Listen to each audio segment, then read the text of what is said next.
prestigio agguerrito, l'interesse indonesiano per gli alieni. Il 345 segna un passo significativo nella cooperazione strategica. Esatto. According to defense industry sources.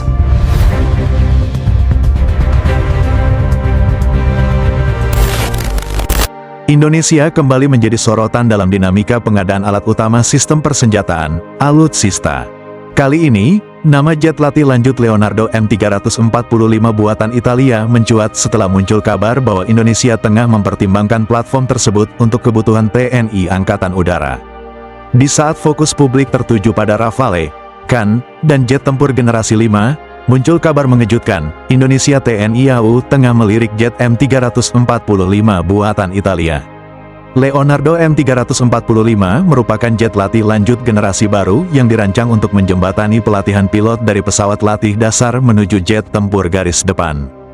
Pesawat ini menggunakan mesin turbofan dengan biaya operasional relatif rendah, namun tetap mampu mensimulasikan karakteristik penerbangan jet tempur modern.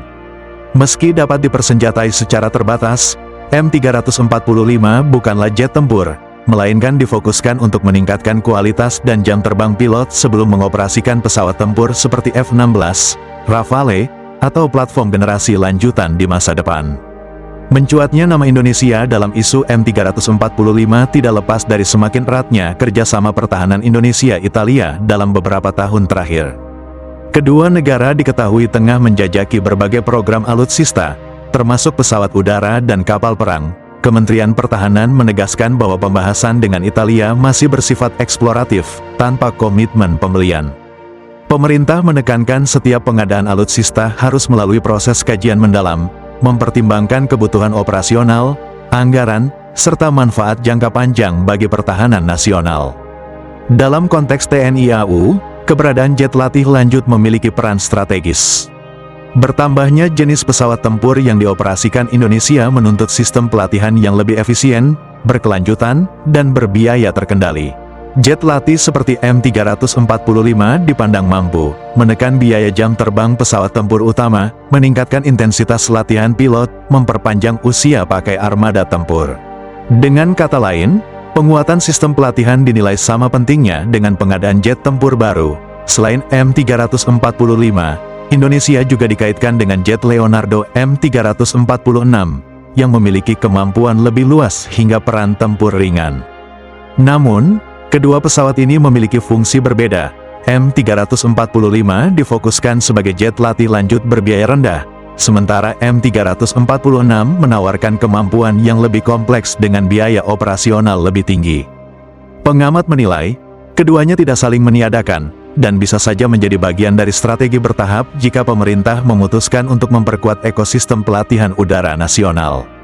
Kerjasama pertahanan dengan Italia tidak hanya menyangkut pembelian alutsista, tetapi juga peluang transfer teknologi, peningkatan kapasitas industri pertahanan, serta diversifikasi mitra strategis. Langkah ini sejalan dengan kebijakan Indonesia untuk mengurangi ketergantungan pada satu sumber persenjataan. Pemerintah menegaskan bahwa setiap kerjasama akan diarahkan untuk memberikan nilai tambah bagi industri pertahanan dalam negeri. Hingga saat ini, belum ada keputusan final terkait pembelian jet M345. Meski demikian, secara strategis, opsi jet latih lanjut dinilai relevan dengan kebutuhan jangka panjang TNI AU. Jika pada akhirnya diputuskan, pengadaan M345 tidak akan menjadi langkah simbolik, melainkan bagian dari fondasi pembangunan kekuatan udara Indonesia dalam 2 dekade ke depan. Dengan belum adanya keputusan resmi, kabar mengenai jet latih M345 Italia masih berada pada tahap wacana strategis. Namun demikian, munculnya opsi tersebut menunjukkan bahwa modernisasi TNI Angkatan Udara tidak semata berfokus pada pembelian jet tempur baru, melainkan juga pada pembangunan sistem pelatihan yang berkelanjutan dan efisien. Di tengah dinamika keamanan kawasan dan tuntutan profesionalisme prajurit udara, penguatan fondasi pelatihan menjadi faktor krusial dalam menjaga kesiapan tempur jangka panjang. Apapun keputusan yang diambil ke depan, pemerintah dihadapkan pada tantangan untuk memastikan setiap langkah modernisasi alutsista benar-benar menjawab kebutuhan pertahanan nasional, bukan sekadar mengikuti tren global. Publik kini menunggu, apakah Indonesia akan melangkah lebih jauh dengan jet latih generasi baru, atau memilih opsi lain yang dinilai lebih sesuai.